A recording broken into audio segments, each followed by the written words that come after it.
My son had been traveling for his job for 2 years. At least, that's what my daughter-in-law told me every Sunday afternoon over tea. She was so attentive, so caring, managing my life, while Liam built his legacy in London and Zurich. But one rainy Tuesday at the local post office, an old friend from the shipping docks slipped a heavy envelope into my hands and whispered, "Arthur, I've seen your son. He's not in Europe. He's right here, and he's in trouble. Watch this, alone." I drove home, my heart hammering against my ribs, and opened it at my kitchen table. What I found inside made the room turn cold. Before I tell you what was in that envelope, I need to know, where are you watching this from right now, and what time is it where you are? Drop a comment below. I want to see how far this message is reaching. The morning ritual at the harbor in Astoria, Oregon, had been my anchor for 40 years. At 66, I've learned to appreciate the steady rhythm of the tide and the smell of salt in the air. My name is Arthur Vance, and for 2 years, 3 months, and 12 days, I'd been telling the boys down at the docks that my son, Liam, was the lead architect on a massive project in Switzerland. His wife, Alina, made it easy to believe. She'd show me photos on her phone, Liam in front of the Alps, Liam in a sleek office, Liam waving from a distance. "He's working so hard for the family, Arthur," she'd say, with that sweet, practiced smile. I wanted to believe it. A father always wants to believe his son is outrunning the shadows of the past. I was picking up my mail when I felt a hand on my shoulder. It was Elias Thorne, a man I'd worked the crab boats with for 3 decades. His face was etched with a fear I hadn't seen since the storm of '98. He didn't say hello. He just pressed a thick, padded envelope into my chest. "I saw him, Artie," Elias whispered, his eyes darting toward the door. I was doing a private transport run near the old mental health facility in the valley. I saw Liam through a high fence. He looked he looked like a ghost. I can't stay quiet anymore. They told me to mind my business, but you're my brother. He turned and vanished into the rain before I could find my voice. I drove back to my small house on the cliffside, the envelope sitting on the passenger seat like a live wire. The house felt larger than usual, the silence left behind by my wife Martha 3 years ago pressing in on me. I cleared the table and forced my hands to stop shaking long enough to tear the seal. Inside was a weathered notebook, a digital camera, and a photograph that stopped my heart. The photo showed Liam. It was my boy, but his hair was shorn close to the scalp, and his frame was skeletal. He was standing in a small, concrete-walled courtyard, holding a local newspaper from last month. He wasn't in Zurich. He was 40 miles away, trapped in a place for the broken and the forgotten. I felt a surge of nausea as I reached for the digital camera. I turned it on and scrolled through the video files. The first one wasn't of Liam, it was of my own living room. The timestamp showed 3 months ago, while I was at my weekly physical therapy. I watched Elena enter my house with her spare key. She didn't head for the kitchen or the mail. She went straight to the floorboards under my bed, where I kept my emergency cash and the deed to this property. I watched her photograph every page of my late wife's life insurance policy. I watched her methodically search through my desk, looking for my signature on documents I didn't remember signing. My initial shock hardened into a cold, clinical rage. I opened the notebook next. It was Elias's log. He'd been watching the facility, Cedar Grove, for weeks. He'd seen a car there every Tuesday, the same day she told me she was sending Liam a care package. According to the records Elias had managed to swipe from a trash bin, Liam had been admitted under a private guardianship agreement. Diagnosis: early onset, cognitive collapse with violent tendencies. Legal guardian: Alina Vance. Admission date: the day after his flight to London was supposed to have taken off. She'd locked him away in a hellhole less than an hour from my front door. She'd told the world he was a success, while she systematically dismantled my estate, waiting for the moment I'd be weak enough for her to finish the job tomorrow. Alina was coming over to help me organize my banking. Tomorrow I'd have to look at the woman who stole my son's life and pretend I still trusted her. My hands were steady now. The grief had been replaced by a singular, burning purpose. I am Arthur Vance, and I am going to bring my son home. The next morning, my phone buzzed on the nightstand. A text from Alina. Morning, Arthur. I'll be over around 2 o'clock with those bank forms we discussed. I also have a new video of Liam from his London office to show you. He looks so happy. I stared at the screen, my stomach turning.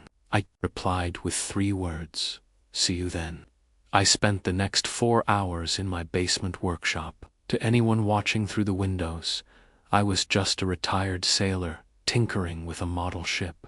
In reality, I was meeting with a man who didn't exist on any official payroll.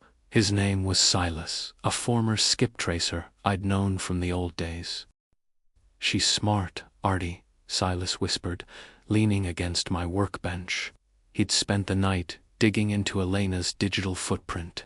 She's not just holding Liam, she's been liquidating his small 401k, piece by piece, and moving it into offshore crypto accounts. But she hit a wall. To get to the big money-er estate and the trust Martha left, she needs a signature that can't be forged. She needs yours, witnessed by a notary. That's what the 2 o'clock meeting is for, I said, my voice like gravel. Exactly. But here's the kicker. Silas slid a tablet across the bench. I found a leak in the Cedar Grove facility's payroll. They're being paid double. Once by the state for indigent care, and once by Alina under the table. To keep Liam in isolation, if he speaks to anyone outside, the money stops. They have every incentive to keep him drugged and quiet. At exactly 2 p.m., white SUV pulled into my gravel drive. She hopped out, looking every bit the grieving but hopeful wife in her cream-colored cardigan. She hugged me, and for the first time, I felt the venom beneath the perfume. How are you feeling, Arthur? You look a bit tired, she said, her eyes scanning my face for any hint of suspicion. Just the weather, Elena. Getting old is a heavy coat to wear. We sat at the kitchen table, the same table where, only hours ago, I'd looked at the photo of my son's skeletal face. She laid out the papers. The bank needs to update the beneficiary status on your primary account, and since Liam is overseas, they just need you to sign this authorization for me to manage the transition. I picked up the pen. My hand didn't shake. I looked at the line where my life's work would be signed over to a monster. You know, Alina, I said slowly, I had a dream about Martha last night. She reminded me of a box we kept in the floorboards under the bed. Important papers. I went to look for them this morning, but I couldn't find them. You wouldn't know anything about that, would you? The mask didn't slip, but her pupils dilated. A predator, sensing a trap. Oh, Arthur, ... you might have moved them and forgotten. Your memory has been a bit spotty lately, hasn't it? That's why I'm here, to help you, is it? I looked her dead in the eye. Because my memory is clear enough to remember that Liam is allergic to London fog. He hates the cold. He'd never stay there for 2 years without coming home for a harbor summer. She laughed, a silver, hollow sound. He's ambitious, Arthur, just like you were. She pushed the pen closer. Sign here. Then I'll show you the video. I signed, but I didn't sign my name. I signed Cedar Grove. She didn't even look at the signature. She snatched the paper up, her eyes gleaming with a triumph she couldn't hide. "Thank you, Arthur. Now, let's see Liam." She turned her phone toward me. It was a video of a man in a suit, sitting in a glass office, waving. The lighting was bright, the background blurred. To an old man with failing eyes, it might have passed. But I had spent 40 years reading the horizon for the slightest change in weather. "That's not my son," I whispered. Elena's smile died. The air in the room turned arctic. "What did you say?" I said. "That's not Liam. The earlobes are wrong. The way he sits is wrong, and you." I stood up, leaning heavily on the table. "You have exactly 3 seconds to tell me why my son is in a concrete cell 40 miles from here, before I show you what's in the envelope Elias Thorne gave me." The transformation was instant. The sweet daughter-in-law vanished. She didn't cry, she didn't deny it. She leaned back, her face becoming a mask of pure, cold calculation. "Elias Thorne is a drunk, Arthur, and you're a confused old man who just signed a document that my lawyers will use to prove you can no longer manage your own affairs. You want to talk about Cedar Grove? Fine. Let's talk about how easy it would be to get you a room right next to his." She stood up, clutching the signed paper. "I was going to let you stay here until the end. But now I think you've had enough of the salt air." She turned to leave, but the door didn't open. Silas was standing on the other side, and behind him the local sheriff, a man who had fished with me for 20 years. "Elena Vance," the sheriff said, his voice heavy with disappointment. "We're going to need to see that phone and those papers." She didn't panic. She looked at me, a sneer curling her lip. "You think this stops it? I have the guardianship. I have the medical board at Cedar Grove. You're just an old man with a story." "I'm an old man with a witness," I said. I turned on the digital camera Elias had given me, but I didn't show her the footage of her searching my house. I showed her the live feed Silas had just established. On the screen was the interior of room 402 at Cedar Grove. A doctor was standing there, looking into a hidden lens Silas had planted an hour ago. He was holding a vial. He looked terrified. "I'll tell you everything," the doctor's voice came through the speaker. "She paid us to fake the cognitive collapse. Liam Vance is perfectly sane. Please, don't let her kill me." Elena's face went the color of ash. The paper in her hand fluttered. To the floor, the sheriff stepped forward, the handcuffs clicking in the quiet kitchen. "It's over." As they led her out, she looked back at me, her eyes filled with a desperate, animal hatred. I didn't look at her. I looked at the clock. It was 3:15 p.m. "Silas," I said, grabbing my coat, "get the truck. We're going to the valley." The drive to Cedar Grove felt like an eternity. The facility was hidden behind a screen of weeping willows and a high iron fence. It looked like a palace on the outside, but it felt like a tomb on the inside. I didn't wait for the guards. I didn't wait for the administrator. I walked through that front door with the sheriff at my back and a rage in my heart that could have leveled. Mountains. We found him in the north wing, the isolation ward. When I opened the door to room 402, the man inside didn't look up at first. He was sitting on the edge of a narrow cot, staring at a small patch of sunlight on the floor. "Liam," I whispered. He froze. He turned his head slowly, his eyes wide, as if he were afraid I was a ghost. "Dad." His voice was a ghost of the man I knew. I walked over and pulled my son into my arms. He weighed nothing.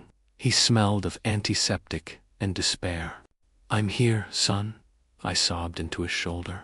"The tide is coming in. "We're going home." But as we walked out of that facility, I saw a black sedan parked at the edge of the woods.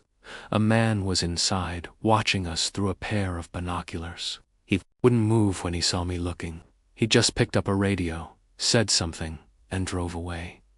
I realized then that Alina was just the front.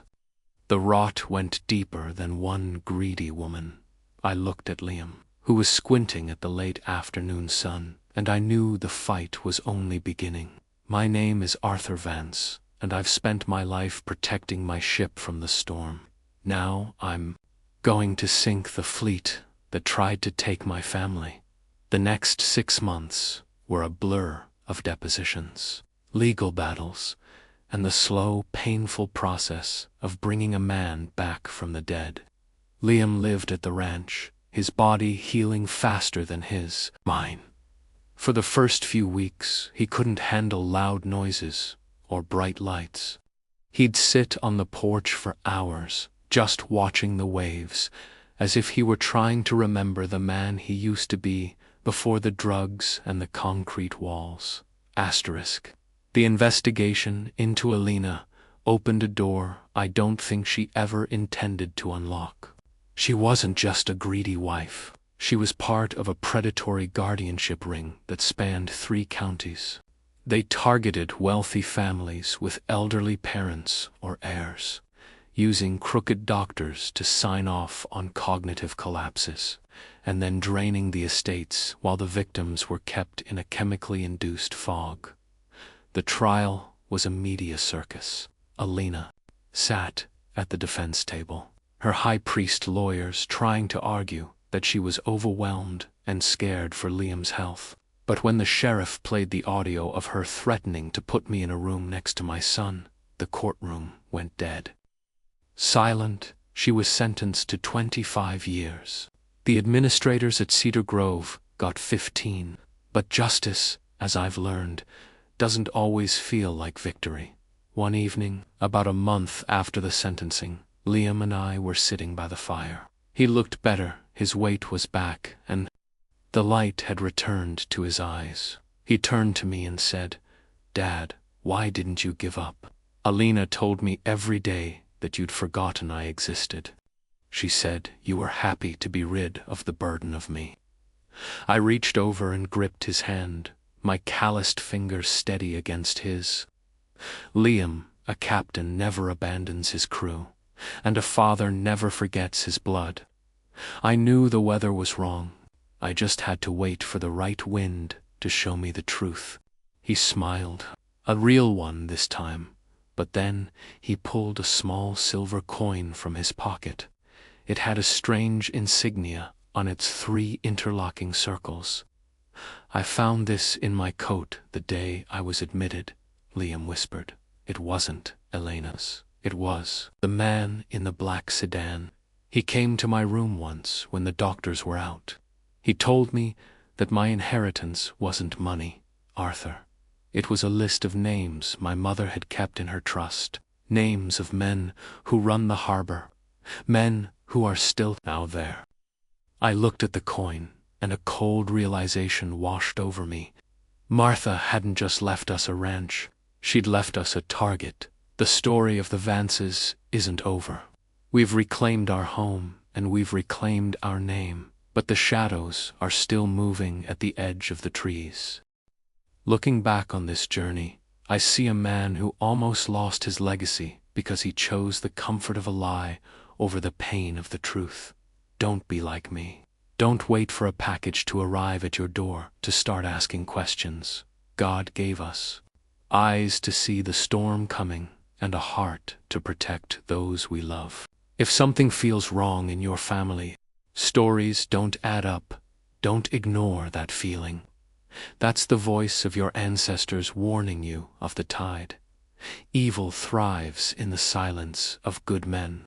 It grows in the gaps where we stop paying attention.